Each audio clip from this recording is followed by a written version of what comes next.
Pero ahora se viene una nueva charla, así que vamos a hablar en este momento de innovación y Big Data en el fútbol. Por eso, con un fuerte aplauso, vamos a estar recibiendo a Pablo Zarinelli, co-founder de Football Data Agency. Bienvenido, fuerte el aplauso. También a Matías Conde de Data Analytics. Y también la moderación de Javier Tavares, el comentarista deportivo. Así que, por supuesto, lo recibimos. Ahí estamos, le estamos poniendo el micrófono.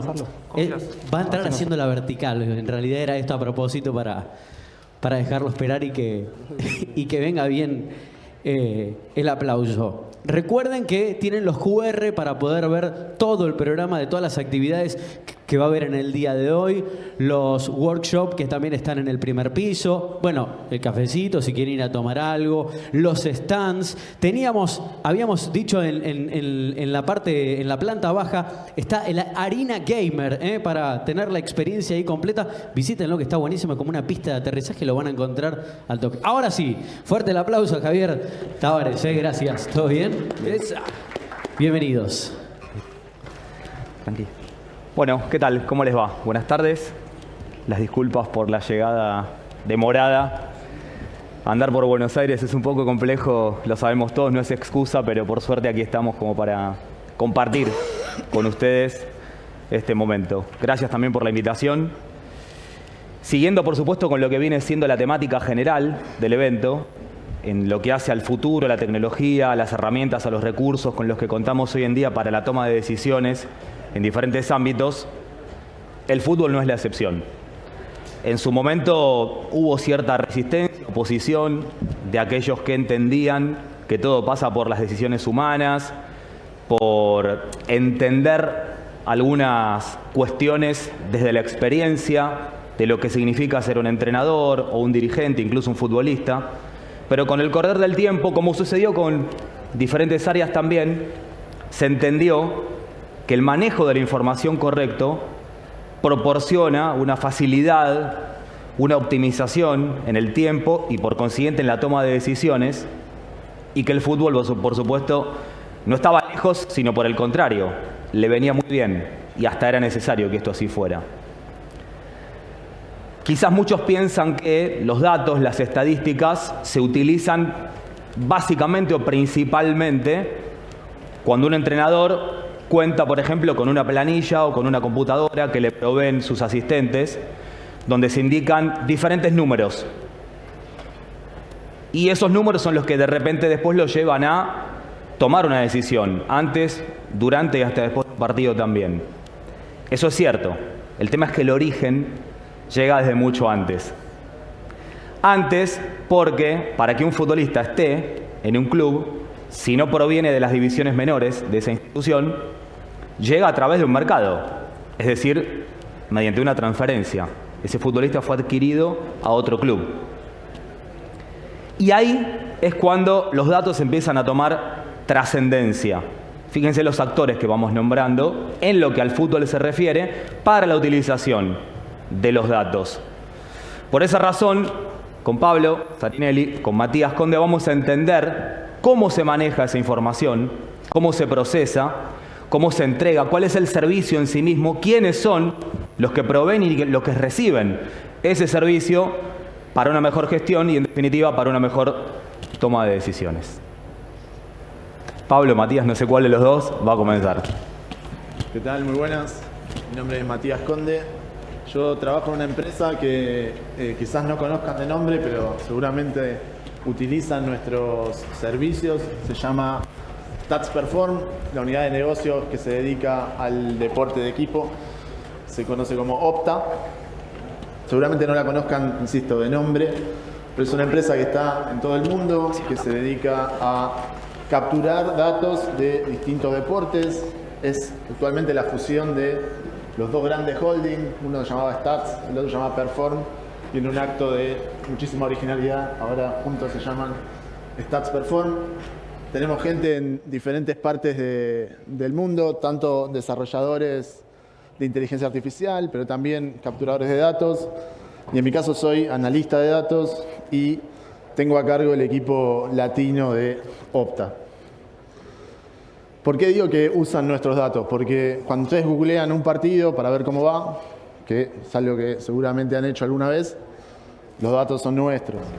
Cuando ustedes entran a una casa de apuestas, muchas veces el proveedor de datos para las cuotas y para las estadísticas de previa lo estamos generando nosotros. Cuando entran a Promiedos, que habrán entrado seguramente, los datos de fondo los estamos generando nosotros. Pero también trabajamos con equipos, ¿sí? Acá hay algunos equipos importantes de distintas partes del mundo, los All Blacks, el Manchester City, el Paris Saint-Germain. En Argentina trabajamos con River, con Vélez, con San Lorenzo. A cada uno de estos tipos de cliente, de audiencia, le tenemos que entregar un tipo de dato, un tipo de respuesta diferente. Porque se imaginarán ustedes que no ve lo mismo el entrenador de Vélez que el apostador de Bet365, que la persona que está siguiendo el partido a través de Google. El input de ese dato es común, pero el output, lo que nosotros procesamos y hacemos día a día, difiere para cada una de estas audiencias.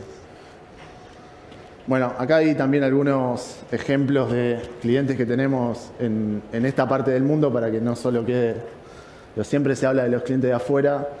En Latinoamérica también tenemos bastantes clientes importantes. Y también una parte de nuestro trabajo es velar por la integridad de los datos.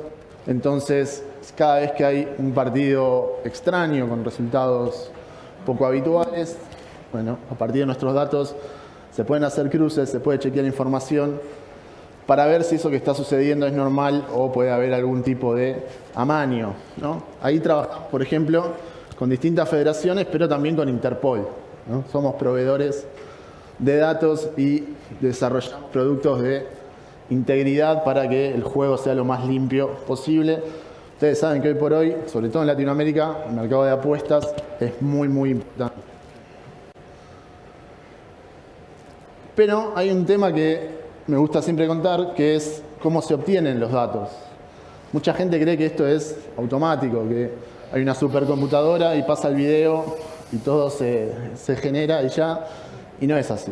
Hay personas, hay gente trabajando que son capturadores que están en distintos hubs alrededor del mundo, que pasan 3 a 6 meses entrenando para poder hacer esta toma de datos de cada partido.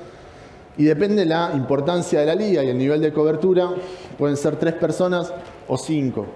Siempre número impar, porque va a haber un tercero que funciona a las veces de checker para ver si hay alguna jugada dudosa. Esos datos se cargan en tiempo real, tienen un protocolo y son los que ustedes ven en una transmisión o si levantan el celular mientras se juega el partido para ver las estadísticas. Bueno, hay personas haciendo ese trabajo semi-automáticamente, ingestando los datos de manera manual, pero esos datos atraviesan un proceso de chequeos semiautomáticos que hacen que la validez de esa información sea muy alta. Esto en cuanto a los datos que nosotros llamamos de eventos. Pues hay otro mundo que se llama Fast Data, que son los datos propiamente para apuestas. Los datos para apuestas, hay gente en los estadios con teléfonos celulares y el nivel de detalle es mucho menor. Digo, acá en el primer escenario hablamos de unos 3.000 a 5.000 datos por partido, variables capturadas y luego reprocesadas, y ese número se amplía mucho. En el mundo del Fast Data son los remates, los goles, las amonestaciones, los tiros de esquina. ¿Por qué es diferente? Bueno, porque nuestro hub está mirando el partido a través del broadcaster, eso tiene un delay, y si no estuviera la persona en el estadio para confirmar ese dato en el momento que sucede, habría una ventaja para el apostador, ¿no? Digo, si la transmisión, ustedes lo habrán sufrido cuando escuchan que un vecino lo ve en la televisión y les grita el gol antes. Bueno, imagínense esto a un nivel mucho mayor. Entonces hay 2 maneras a gran escala de tomar los datos. La que asumimos para gran parte de nuestros clientes y la que se usa en el mercado de apuestas. En una sola jugada, y me corro para que lo vean bien, se pueden tomar, por ejemplo, todos estos datos, donde tenemos con qué pie pateó, la distancia, el momento de juego, la probabilidad de gol que tiene cada remate, el jugador que lo hizo, la locación, la presión defensiva, ¿sí? Entonces, piensen en un partido de fútbol, la cantidad de eventos que se dan, la cantidad de datos que genera un solo juego y con la cantidad de información que disponemos hoy por hoy para analizar este deporte. Pero no fue siempre así. A lo largo del tiempo se ha ido mejorando la manera de capturar datos. Antes era una captura, digamos, ad hoc, una captura por fases, que los datos no tenían tanta convergencia. Ya para mediados de la década de 2010 empezaron a aparecer los datos modelados que nos permiten, por ejemplo, hacer estos modelos de probabilidad de gol de cada uno de los remates. Y ahora estamos asistiendo a la combinación de datos de evento con datos de tracking. ¿Qué quiere decir eso? Que si hablábamos de 5.000 variables, vamos a hablar de millones de variables cuando el tracking de eventos esté consolidado.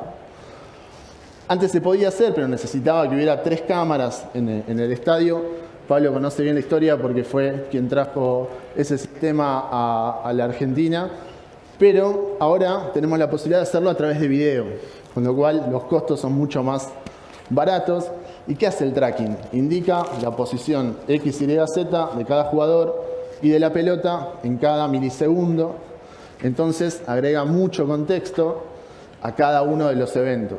Ya no es un remate, sino que sabemos dónde están los compañeros, dónde están los rivales, la altura de la pelota y otra serie de datos adicionales que permiten que sea todavía más preciso la captura de datos. Entonces, teníamos los datos de evento, los datos de tracking, esto de las cámaras que les contaba antes, y esta nueva oportunidad de datos de tracking a partir de video, que nosotros llamamos OptaVision, otras compañías lo llaman de otra manera, y que para el fútbol argentino va a estar disponible, ya se están haciendo pruebas, y para el próximo año ya lo vamos a tener acá. Ya se hace para Premier League, para las top 5 europeas, para la MLS y para otras ligas, incluso para el Brasileirao, y es inminente que, si ya hay muchos datos, a partir del año que viene va a haber todavía más. Y ahí aparece el rol de nuestro trabajo, de lo que hacemos. Y yo les mostraba en la primera de las solapas de la apertura que mi puesto es editor de datos. Y así como siempre hablamos que las nuevas tecnologías automatizan y cierran, entre comillas, puestos de trabajo, o está esa gran amenaza de que nos van a reemplazar las inteligencias artificiales, también es verdad que estas nuevas tecnologías abren o consolidan otros trabajos, ¿no? Como el editor de datos. Cada vez hay más datos y cada vez hace falta más gente en esta industria y seguramente en muchas otras que interprete mejor esos datos, que genere cosas a partir de esos datos. Sobran datos, falta análisis. Incluso análisis simples. Por ejemplo, posesión, que es un debate futbolero por autonomacia. Hay que tener la pelota, no hay que tener la pelota, no sirve tener la pelota. Habrán escuchado hasta el cansancio esta cuestión. Si Guardiola, si la chica que le habla toda la noche y se va con otro y entonces la posesión no sirve. Bueno, hay un montón de líneas en esa dirección, cuando la verdad es que si analizamos los datos, la posesión tiene que ver con el resultado. En general, el equipo cuando va ganando cede la pelota. En la Liga Argentina, en la Liga Inglesa, donde ustedes quieran. Hay excepciones y hay excepciones. El Manchester City la tiene todo el tiempo, incluso si va ganando. River de local la tiene todo el tiempo, incluso si va ganando. Pero la tendencia es esta. ¿Sí? Entonces, el debate va por otro lado. Y eso lo hacemos simplemente cruzando el dato de posesión según la circunstancia de juego. Ahí es donde aporta valor que haya analistas, que haya gente reprocesando los datos. Datos de ayer. Partido de ayer, Argentina-Ecuador. El gol de Messi, en nuestro modelo de goles esperados, tiene una probabilidad, es este puntito rojo que ven acá, de 0.08 gol esperado. ¿Qué quiere decir esto? Que en términos probabilísticos, de cada 100 veces que Messi patee eso, en 8 sería gol. Por la circunstancia de juego, por la posición de la barrera, la posición del arquero, el ángulo de tiro y otra serie de variables. Pero el remate de Messi no fue la más clara de todo el partido. Fíjense, hay otros remates que aparecen con círculos más grandes que indican que tuvieron más probabilidad de gol. Para los que son un poco más viejos, como yo, incluso más viejos, recordarán el viejo y querido resultado moral de la Solo Fútbol. Hay algo de eso en este modelo de goles esperados, que nos dice cuánto acumuló cada uno de los dos equipos. ¿Sí? En Argentina fue 1.33 y Ecuador 0.25, es decir, no generó muchas chances Ecuador de peligro, al margen de que haya rematado 5 veces. Y las 13 situaciones de Argentina, las más peligrosas, obviamente, son más cerca del arco, en un ángulo de tiro más directo y con menos presión de los defensores. Esto nos permite mejorar este dato, el dato de remates. Bolivia de local patea 30 veces. ¿Por qué? Porque sabe que al arquero se la complica, la altura y todas las cuestiones que los futboleros más o menos conocen. Pero va a patear siempre desde lejos, o mayormente desde lejos. Remates de poca probabilidad de gol. Si yo me dejo llevar por la cantidad de remates, o incluso los remates al arco, puedo llegar a una conclusión que es errónea. No es quien remata más, es quien remata mejor. Eso es lo que han aportado los datos en el fútbol en el último lustro. Mejorar la calidad del debate. Y no solo eso, sino que ha tenido impacto en el juego en sí, en las ligas. En la Premier League inglesa, que es donde primero se empezó a usar este dato de gol esperado, la distancia de remate bajó casi 2 metros en promedio. Antes se remataba más de lejos, de 17.9 metros, y ahora se hace alrededor de 16. Y terminamos con el mito que muchos de ustedes dicen, comentaristas, ahora que te tengo acá te lo puedo decir, en Argentina, en Latinoamérica no se prueba de lejos. Mentira, en Inglaterra patean de más cerca que en Latinoamérica, hoy por hoy. Porque cambió. Porque cambió. Hay muchos más pases, ¿sí? Han mejorado los campos de juego, han cambiado las ciudades de fútbol, ustedes lo saben, pero también han impactado esta clase de indicadores que, como veíamos antes, indican que mientras más lejos pateo, menos chances tengo. Entonces ha primado generar construcciones más elaboradas para llegar a posiciones de gol con más probabilidad de anotar. Una rara, pero créanme que tiene sentido. Yo les pregunto qué tienen en común el ajedrez. La aplicación esta se llama Tinder, que seguro nadie la conoce, de los que están acá, y los duelos aéreos. ¿Se les ocurre qué puede tener que ver? Esa es para el café, ¿no? La estrategia del ajedrez y el Tinder, no. No, es más simple. ¿Ustedes saben cómo se llama el sistema de puntaje de ajedrez?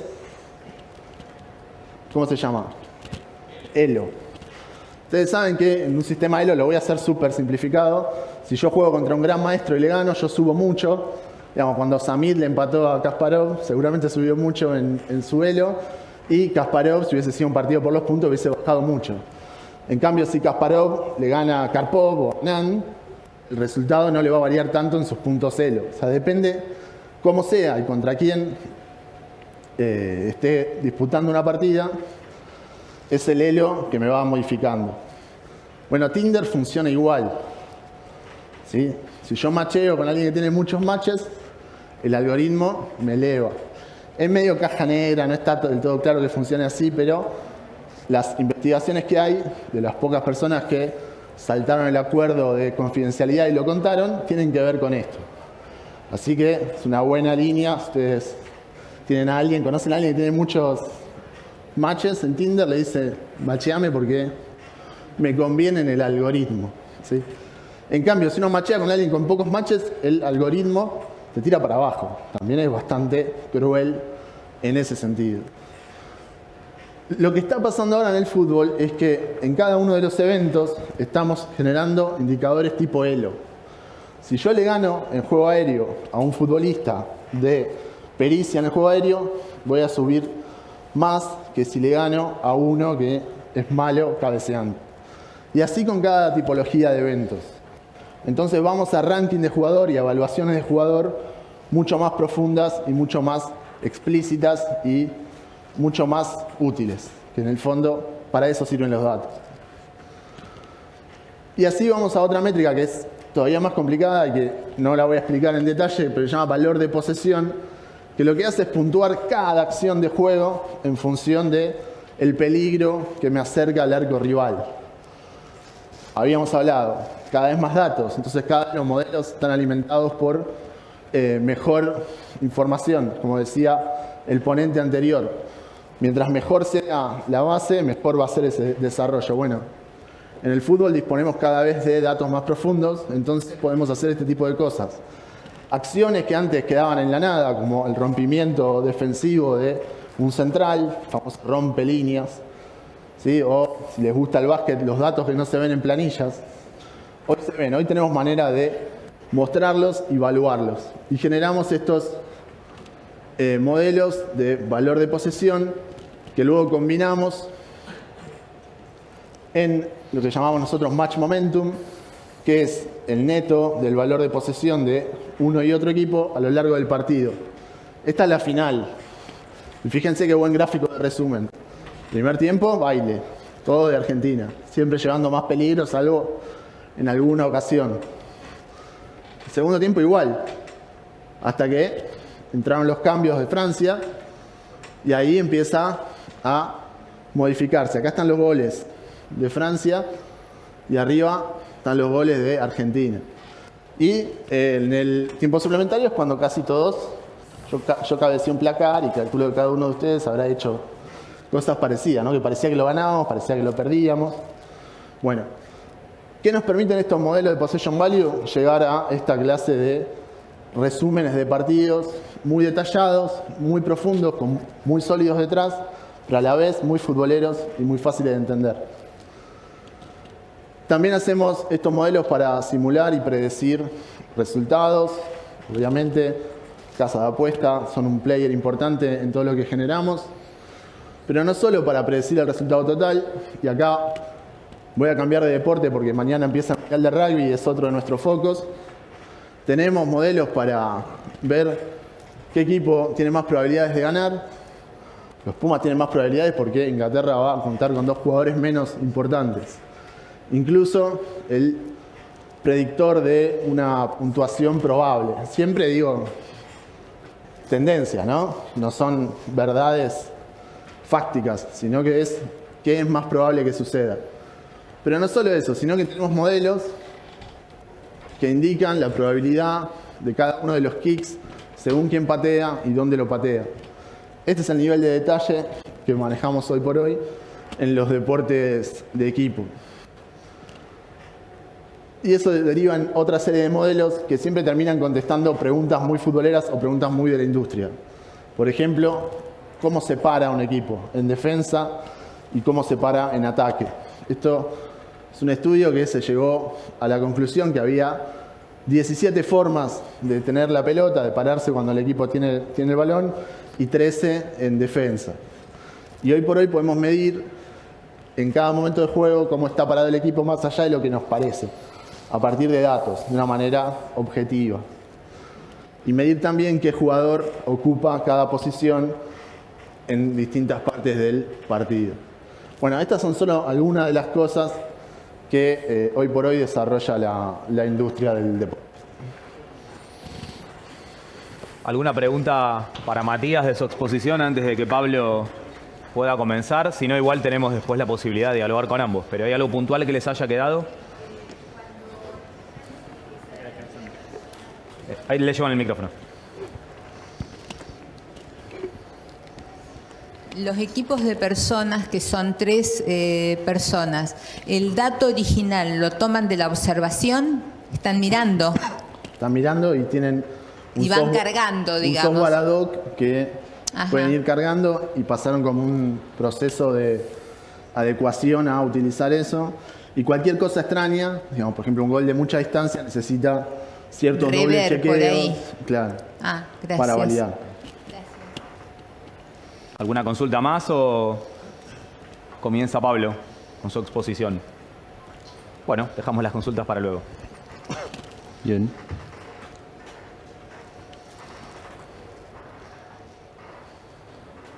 Creo que me la cambian de allá, ¿puede ser? Sí, ahí están cambiando. Ok. Ahí estamos. Primero, gracias por escucharnos. Gracias por la invitación, a Andrea y a todo el equipo. Difícil hablar de Mati, él ya sabe la valoración que tengo para su trabajo, para su empeño y para su talento. Sí puedo decirles que independientemente de lo que contamos y de lo que voy a retratar yo, estamos contando nuestras vidas, porque una de las cosas en las que suelo hacer énfasis es que todo lo que tiene que ver con la integración de la tecnología, de los datos y de las herramientas, quizás en cualquier industria, pero créanme mucho más en el fútbol, ha sido un proceso durísimo, de muchos obstáculos, de muchas contraopiniones.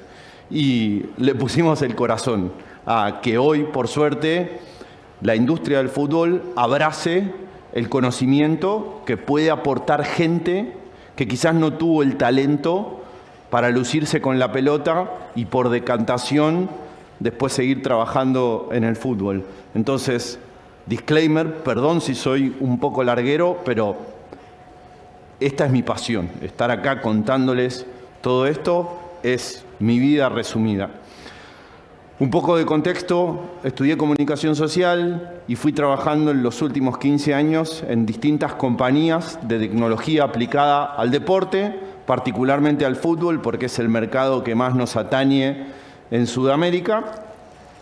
Hace 2 años, 3 años en realidad, fundé mi propia agencia, Football Data Agency, que lo que busca es todo lo que fue retratando Mati y lo maravilloso que hacen las compañías más innovadoras, es trasladar eso en uso y aplicación real.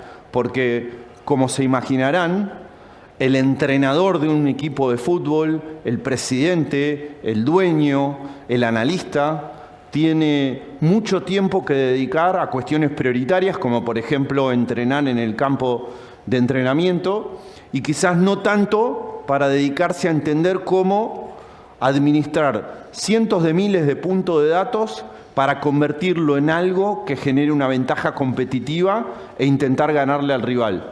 Eso es lo que nosotros tratamos de hacer de nuestra agencia, posicionarnos como consultores en la integración de procesos para mejorar la toma de decisión en el día a día.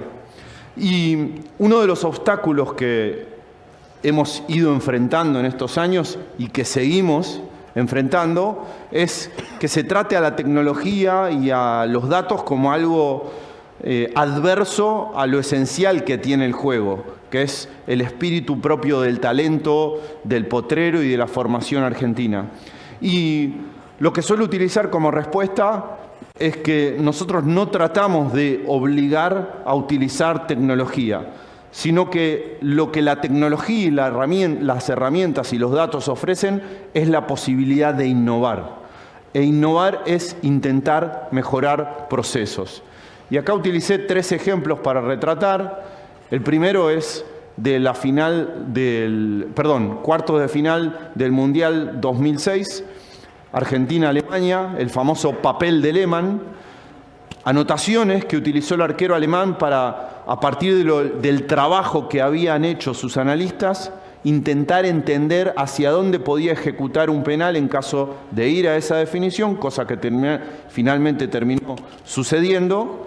Y la imagen de abajo es un penal, similar instancia, en la Copa del Mundo 2010, en donde Abreu hizo todos lo que conocíamos a ese jugador probablemente fuera a hacer, que era picar la pelota, una ejecución un tanto particular pero muy arriesgada, y el arquero de Ghana, en lugar de quedarse parado, amagar y así hacerlo, se tiró y ese penal decretó el pasaje a la siguiente ronda de Uruguay. Entonces acá lo que yo digo es, sí, probablemente hubo tecnología, pero al fin y al cabo hubo personas viendo muchos penales de los pateadores argentinos en sus clubes y pasándole un papel anotado de puño y letra al arquero. El segundo de los casos es una imagen que intenta concluir la eficiencia de los equipos de la liga inglesa en relación al dinero que invierten. Ese indicador lo que manifiesta es cómo performa a nivel de partidos ganados y puntos obtenidos el equipo en relación al dinero que invierte en el campo de juego. Y acá se dan dos curiosidades. Brentford y Brighton son los dos clubes probablemente del mundo más innovadores. De hecho, sus propietarios son personas que hicieron fortuna en el mercado de la apuesta deportiva. Tienen una obsesión por analizar datos para tomar decisiones. Son los que más invierten en tecnología y los que más eficiente hacen su inversión. Los que más puntos obtienen en relación del dinero que presupuestan para contratar jugadores y para contratar tecnología. Lo que suele ser como un doble mensaje, porque muchas veces se dice, si yo no tengo mucho dinero, ¿por qué voy a contratar tecnología? Es probablemente una de las inversiones que más sentido hace. Y acá, no sé si empezará a correr el audio, porque no lo chequeé, pero hay un registro de audio, y hago autorreferencia, probablemente ya la hice y la vuelvo a hacer. Esto es Fútbol Neto, es un podcast que tengo junto a Jorge Baravale y junto a Manuel Simón. El profe Alejandro Cohen es una de las eminencias en preparación física en la Argentina, en Latinoamérica y probablemente en el mundo también. Dirigió en Italia, en México y en selecciones nacionales. Y en el episodio en el que vino a hablar sobre cómo él fue uno de los precursores en la utilización de los GPS, que habrán visto son esos pequeños dispositivos que se ponen en los corpiños, entre comillas, de los futbolistas, se convirtió en un pionero en el uso de los datos para el mejoramiento de la preparación física, y él, en el episodio en el que asistió, cuenta que está leyendo una biografía de Winston Churchill, y cómo él, hace muchísimos años, para intentar ganar la guerra, reunió un equipo de especialistas multidisciplinarios, y cómo intentó generar una ventaja competitiva a partir del análisis de datos sobre cuestiones climáticas, alimentación, el suelo, etc. Eso es innovar, no necesariamente comprar la tecnología más cara.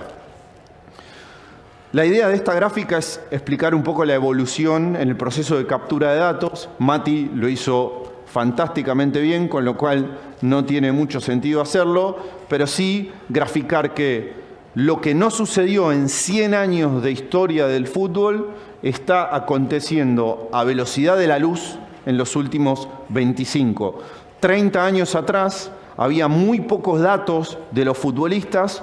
Hoy prácticamente no hay dato que se omita. Se analiza cualquier aspecto del juego y probablemente también, y eso es algo que vamos a charlar más adelante, de la vida del futbolista como persona y como profesional. Pero vuelvo al foco. El gran cambio, a mi criterio, en el empleo de la tecnología y de los datos en cualquier industria, pero en lo que me atañe, que es el fútbol y el deporte, no lo hace la tecnología y la herramienta en sí, lo hacen las personas.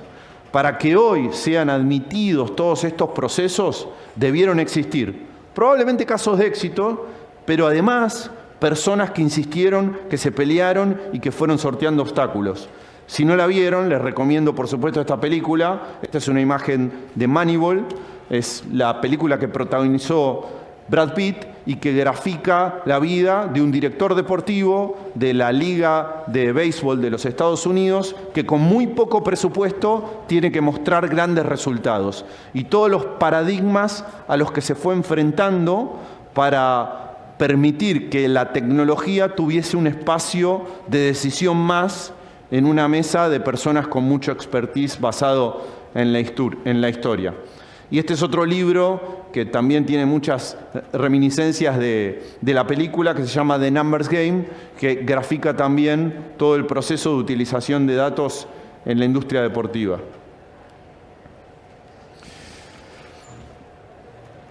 De nuevo, y perdón que sea repetitivo, esto es bastante autorreferencial, pero a mí me gusta hablar de las personas y de las historias.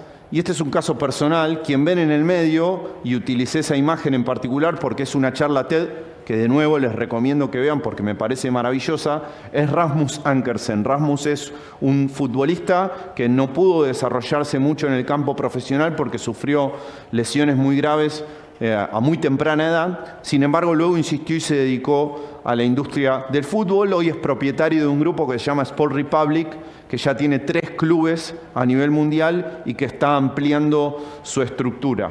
Él vino en el año 2014 a la Argentina con mi papá, que está ahí sentado. Lo llevamos a ver un partido de San Lorenzo, el club del cual somos hinchas, y por supuesto me quedé conversando con él toda la noche porque una eminencia en la estructuración de procesos y análisis de datos en el fútbol. Y a la pasada le pregunté en realidad si él conocía a Gianni Bio. Es la persona calva que ven ahí abajo. Un italiano que yo había conocido a través de la lectura de un artículo, que es un banquero que como actividad de ocio había redactado un libro sobre cómo el trabajo de la pelota parada, de los tiros de esquina y de los corners, podía ayudar a un equipo a convertir 15 goles más por año. Una locura 20 años atrás. Él no lo conocía. Después de escuchar su nombre, viajó hacia Italia a conocerlo, se entrevistó con él y hasta ahí quedó la historia. 8 años después, más o menos, 2021, 2022, época de pandemia, yo reconecto con Rasmus, tengo una videollamada y Rasmus, hacia el final de la conversación, me dice: nunca te lo agradecí, pero fruto de que vos me marcaste esa persona, lo fui a visitar, lo terminé contratando y mis equipos se convirtieron de todo el mundo en los que más goles convirtieron en el último año en pelota parada. Una persona con ideas muy innovadoras. Y este es un gráfico del último año.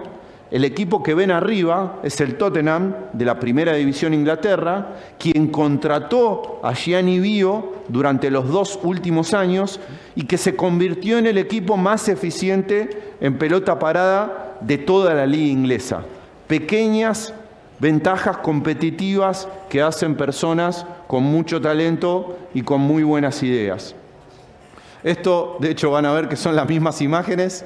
También está aventado acá para explicar un poco la evolución del proceso de captura de datos y los distintos usos. Les recomiendo también otro libro, Expected Goals, de Rory Smith, para quien sea frecuente consumidor de temas fútbol y la evolución de la industria. Explica perfectamente todo lo que sucedió en los últimos 20 años en los procesos de análisis de datos y de tecnología. Y al igual que Mati, estas gráficas estaban preparadas para demostrar cómo el impacto de los datos es tal en el fútbol que hasta incluso está modificando el espíritu de juego. Estos son todos los remates de años pasados, estos son todos los remates de temporadas actuales. A partir de la conciencia que hay sobre la posibilidad de gol que tiene un remate en la medida que se ejecuta más cerca del arco, hizo que se modificase el espíritu del juego. Y esto, si bien no soy un fanático, es una imagen también bastante elocuente sobre la evolución en el básquet. A partir de, por si no saben, detrás de esta línea, los tiros valen 3 puntos, todo lo que sea delante de esta línea valen 2 puntos. Estos son tiros de años atrás, estos son tiros de épocas actuales. Hay mucha más conciencia sobre el riesgo de ejecutar en estas zonas versus la conversión. Entonces, básicamente acá el mensaje es: ¿para qué tirar en esta zona, que suele ser difícil? Prefiero incrementar un poco más la dificultad, pero ir a por los 3 puntos. Todo eso tiene mucho que ver con el impacto de las personas estudiando los datos para mejorar procesos. Y conversando con Javi, conversando con Mati, uno de los temas que queríamos traerles hoy es intentar entender cómo todo esto que está sucediendo en el fútbol impacta en el mercado de transferencias, en donde cada vez se invierte más dinero para reclutar futbolistas. Yo resumí que los datos, las tecnologías, las herramientas impactan directamente en 3 procesos. Uno es el scouting. Hoy los clubes tienen mucha gente trabajando con todas estas cuestiones para intentar estudiar cuál es el jugador correcto por el cual voy a invertir mucho dinero. Existen herramientas de análisis de datos, herramientas de videoanálisis, datos para obtener a partir del rendimiento físico, etc. La tecnología, al fin y al cabo, también está impactando como medio para facilitar esos procesos.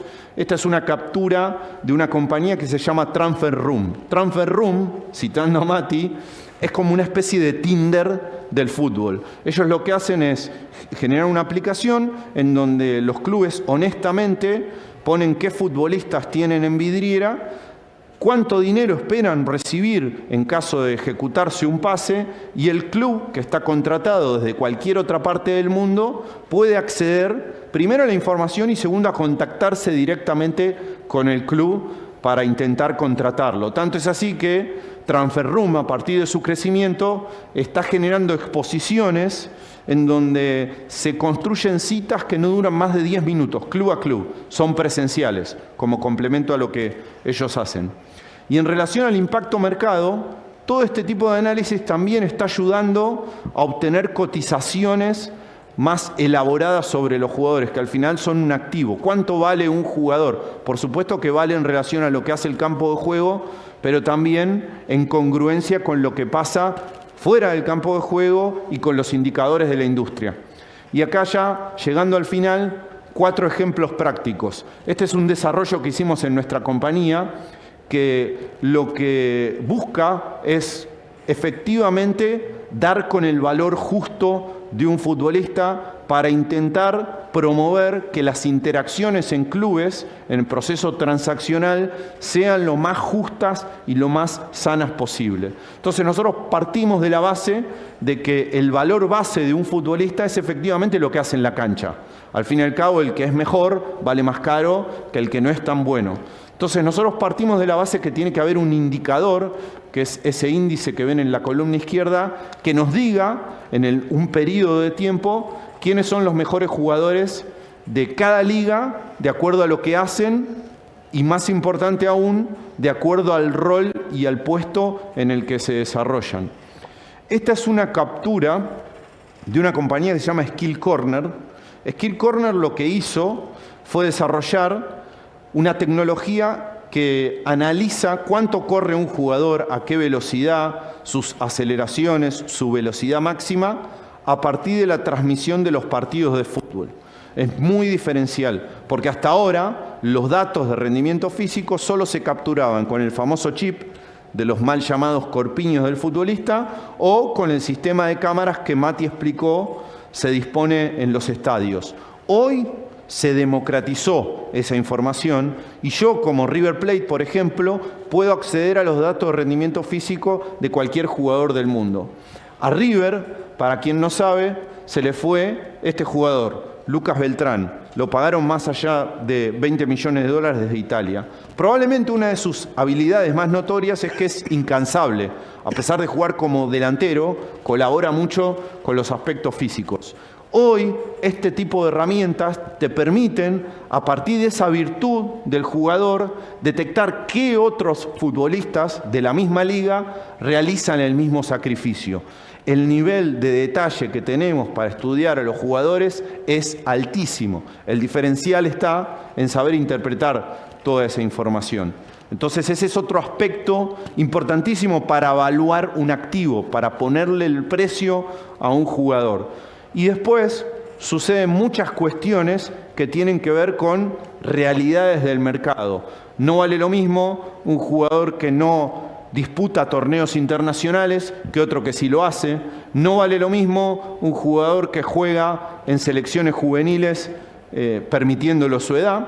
No vale lo mismo un jugador que tiene pasaporte europeo o que ha tenido inactividad reciente por distintas lesiones. Nosotros desarrollamos una lógica que permite, a partir del cálculo de toda esta información, establecer un valor base y un valor potencial. Porque lo que vale un jugador no es solamente lo que hace hoy en el campo de juego, sino lo que puede llegar a hacer en el futuro. Por eso los compran de Europa en edades tempranas, porque tienen mucho potencial para desarrollar. Y nosotros, a partir de eso, decimos, este es un valor de transferencia justo. La realidad del día de hoy y el potencial del futbolista el día de mañana. Último, ahora sí, esta es una valoración que hicimos nosotros sobre el mercado de pase actual. 5 transferencias que se produjeron dentro del continente americano, de Uruguay a Argentina, de Argentina a Argentina, de Argentina a Brasil, y desde el continente latinoamericano a Europa. Como verán, siempre el valor que se terminó pagando por el futbolista, que es esta línea puntuada, está superior al valor actual del futbolista, pero inferior al valor potencial del jugador. El que ven acá es el ejemplo de referencia más conocido en el mercado, es un sitio web que se llama Transfer Market, que a partir del input que ofrecen los usuarios genera una cotización estándar del jugador. Esto, a nuestro criterio, es importantísimo, porque habrán visto, la transferencia más cara en la historia de River se produjo a partir de la venta de Enzo Fernández de Benfica a Chelsea. Y uno dice, ¿cómo de Benfica al Chelsea si me estás hablando de un jugador de River? Bueno, River inteligentemente, sabiendo que tenía un producto con muchísima más potencial del actual, lo vendió al Benfica, pero conservó un porcentaje de su ficha, pensando y apuntando a que era un jugador que iba a superar su rendimiento y probablemente a ser vendido más caro. Efectivamente eso sucedió. Entonces hoy es imprescindible que mercados exportadores, como lo son los sudamericanos, analicen lo que es la proyección del valor y del rendimiento potencial del futbolista para generar mejores negocios. Eso es todo, gracias. Muy bien.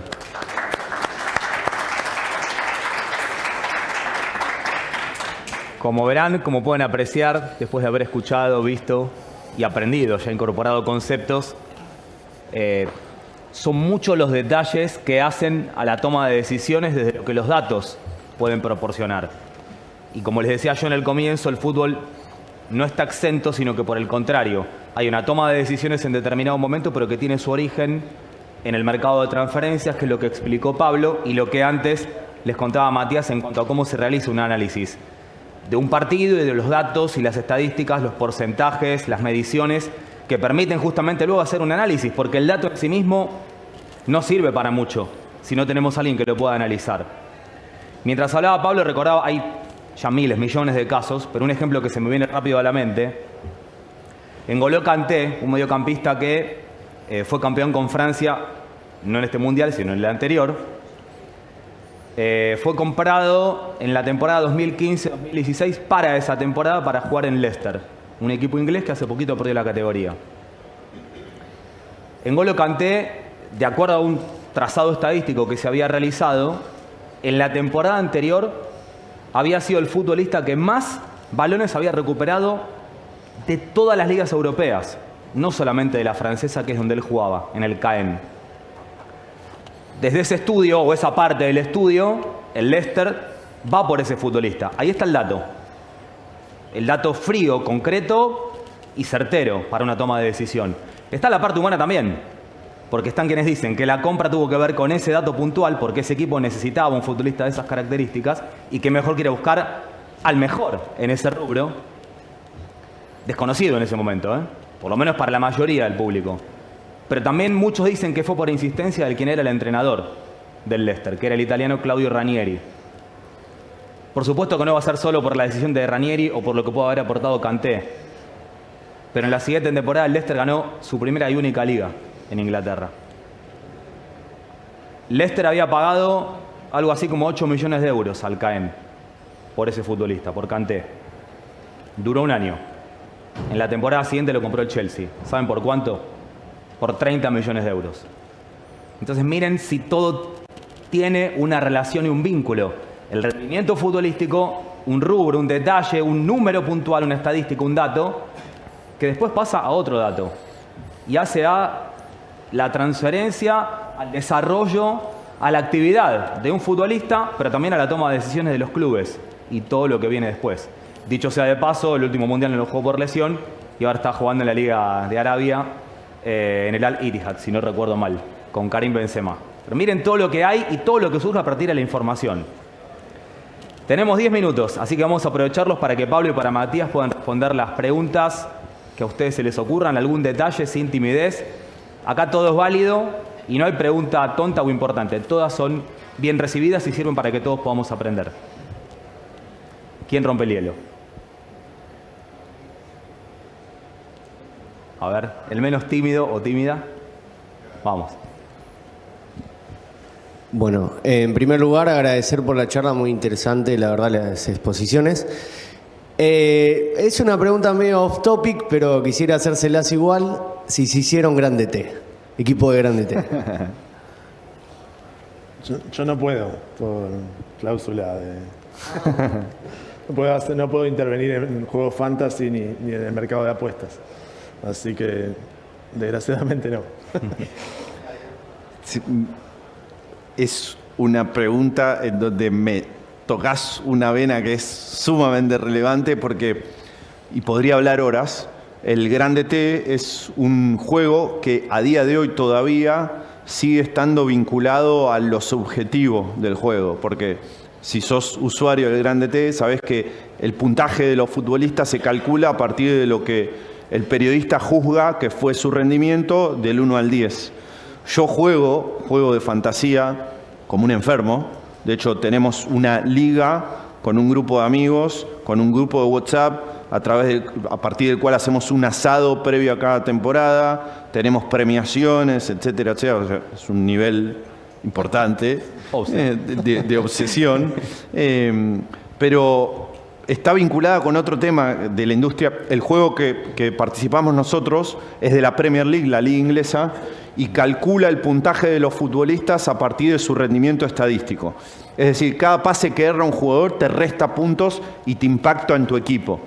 Ese, a mi criterio, es el desafío de la industria a nivel de derechos audiovisuales. Hay una conversación en el fútbol de cómo puede ser que hoy ningún joven ve los 90 minutos de un partido de fútbol y ve y prefiere la Kings League, el torneo que relata Ibai Llanos, del cual Piqué es uno de los propietarios, que juega el Kun Agüero ya retirado, etc. El juego de fantasía, a mi criterio, es uno de los grandes aditivos para incrementar y para sostener las audiencias en el futuro, porque te produce un interés, tenés un interés creado con lo que está sucediendo en el partido. Yo tengo amigos, yo veo cualquier partido de fútbol, no soy un problema para esas futuras audiencias, pero sí tengo amigos que, por ejemplo, hinchas de Racing, que les importa más ver Fulham Brighton de la liga inglesa que Racing Patronato, porque en el Fulham tienen un jugador que necesita que haga bien las cosas para ganarme a mí como amigo y para gastarme en el grupo de WhatsApp y en el asado que hacemos.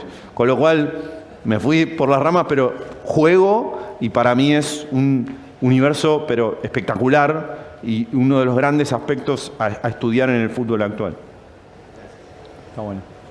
Pregunta, en un ámbito donde están representados todos profesionales de ciencias económicas, contadores, hay algo muy importante que tiene que ver con la evaluación de los jugadores. ¿Cómo se evalúan los activos principales que tiene un club de fútbol? Que creo que deben ser una de las empresas con mayores activos en el mundo.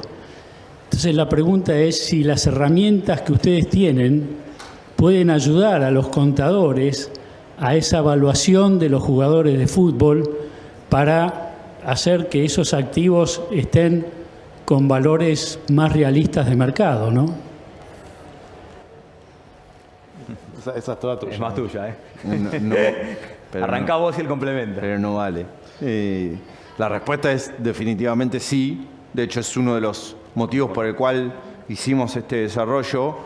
Para quien no sabe, en el fútbol cada vez más aparecen aspectos regulatorios, porque hay muchas inversiones de Arabia Saudita, de privados norteamericanos, de estos grupos multiclub que tienen muchos clubes en distintas partes del mundo, y para continuar con un pseudo balance competitivo, porque al fin y al cabo el Manchester City sigue ganando la mayoría de las ligas inglesas, necesita regularse el mercado de transferencias y la economía de los clubes. Existe lo que se llama el fair play financiero. El fair play financiero tiene distintos aspectos, pero básicamente invita a que los clubes no gasten durante un periodo de tiempo más de lo que ingresan, a fin de que tengan que ser inteligentes, creativos y que inviertan en otras cosas que no sea solo los futbolistas. Para evaluar a los activos que tiene un club de fútbol, no existe un factor que esté validado y regulado globalmente. Existe una página web que se llama Transfer Market, que tiene muchísima audiencia, pero eso no está validado.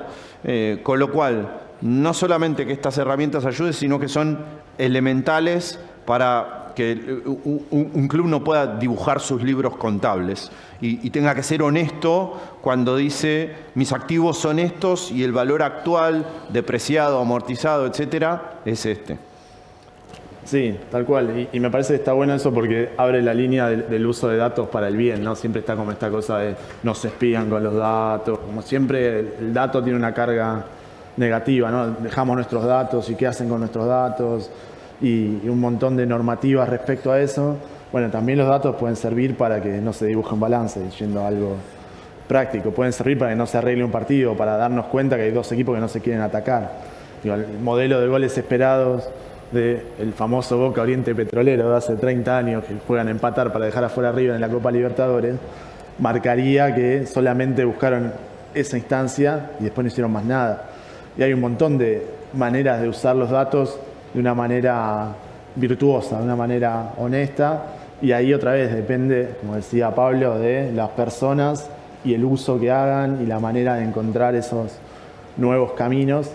Pero yo en ese sentido siempre trato de mostrar ese otro lado, ¿no? Estamos como muy asustados de lo que puede pasar, pero también puede tener un lado mucho más atractivo y mucho más honesto para el futuro. Por supuesto que esto no quita que los contadores van a seguir teniendo ese trabajo por pedido de los gerentes, de los presidentes de los clubes, para que vean cómo pueden hacer, obviamente con el ingreso, la salida del dinero, para no verse perjudicados, pero bueno, eso ya es tarea de ustedes, no de Pablo ni de Matías, que hacen a los datos. 3 minutos, una preguntita más. Tengo aquí una pregunta respecto de la evolución de los datos y de la analítica de imágenes y de vídeos. En lo que es la transparencia del fútbol en cuanto al arbitraje. Más allá de los fallidos VAR con posiciones adelantadas que no eran, etcétera, ¿hay algún tipo de desarrollo vinculado a esto? Sí, hay bastante.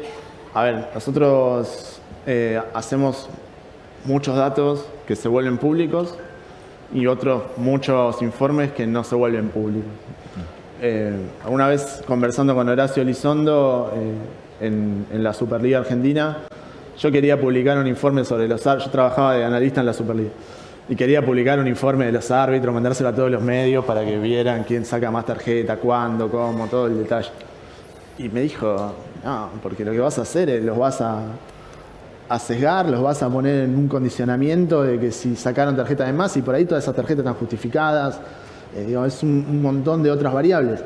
Danos los datos, haz el informe y ponemos gente que interprete este tipo de datos puntualmente, que son otros colegiados, y que analicen como una cuestión interna, algo que ustedes hacen muchísimo, ¿no? Cuando hacen una auditoría y hay un dato que se vuelve público y hay otros datos que tienen que interpretar personas que tienen un expertise específico para eso. Bueno, en el mundo del arbitraje se usa mucho, o sea, los datos están, se disponibilizan y ellos son los que trabajan y después aparecen normativas nuevas que muchas veces están fundamentadas en la interpretación de esa información. Igual, obviamente, es una de las áreas que hay camino para recorrer claramente. ¿No sería posible tener un árbitro virtual que esté validando las jugadas simplemente por analítica? Y diga, esto es una infracción o esto no es. Algunas sí, eso te lo respondo si querés como periodista. De hecho, ya existe una tecnología que te permite medir y nadie discute si es offside o no. En el último mundial se utilizó, como el ojo de halcón en el tenis. Eso nadie lo discute. El problema es que hay algunas situaciones que requieren sí o sí de una interpretación. Ahí es donde empiezan los problemas. Y entonces se desconfía por la toma de decisión y cuál es la decisión que se adopta. Un minutito. ¿Alguna pregunta más? ¿No? ¿O sí? ¿No? Bueno, les agradecemos por haber compartido este tiempo con nosotros, obviamente a Andrea y a su equipo, al Consejo, y a Matías y a Pablo por facilitarnos a todos quienes estamos en el mundo del fútbol desde diferentes formas para intentar hacer un trabajo mejor. Así que gracias. Fuerte el aplauso. Les agradecemos a Pablo Zarinelli, a Matías Conde y a Javier Tavares. ¿Hacemos una fotito? Sí, perfecto.